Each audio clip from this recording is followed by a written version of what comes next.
સુરત શહેર crime બ્રાન્ચે operation હાથ ધરીને ઉત્તર પ્રદેશની એક ખતરનાક આંતરરાષ્ટ્રીય ગેંગના 4 સભ્યોને ઝડપી પાડ્યા છે।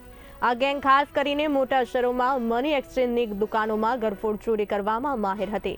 પોલીસને મળેલી બાતમીના આધારે અલથાણ વિસ્તારની એક હોટલમાંથી આરોપીઓને દબોચી લેવામાં આવ્યા છે। આ ગેંગની કામ કરવાની પદ્ધતિ જોઈને પોલીસ પણ ચોંકી ઉઠી હતી।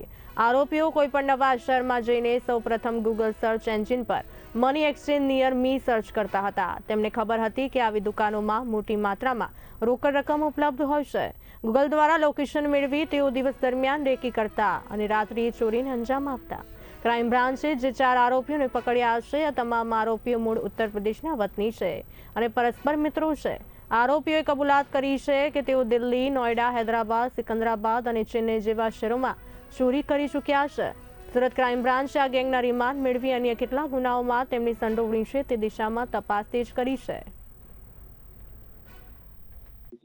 कि नॉर्थ इंडिया की एक गैंग जो उत्तर प्रदेश के अंदर रहती है वो सूरत शहर में जो मनी एक्सचेंज को टारगेट करके वहाँ घरफोड़ करने के लिए आई हुई।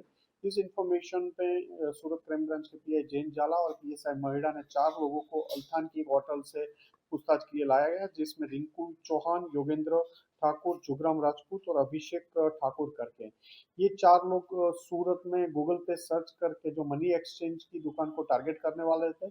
इससे पहले यहाँ आने से पहले वो तमिलनाडु, चेन्नई में 3 मनी एक्सचेंज की और अलग-अलग जगह पे गड़फोड़ कर चुके हैं। इससे पहले सिकंदराबाद में भी वो लोग गड़फोड़ कर चुके हैं और इससे पहले ये लोग गाजियाबाद, दिल्ली, उत्तर प्रदेश अलग-अलग जगहों पे 10 से 12 ऑफेंस में जो मेन एक्यूज रिंकू चौहान पकड़ा जा चुका है। इसके अलावा योगेश और जोगेंद्र भी अलग-अलग ऑफेंस में पकड़े गए।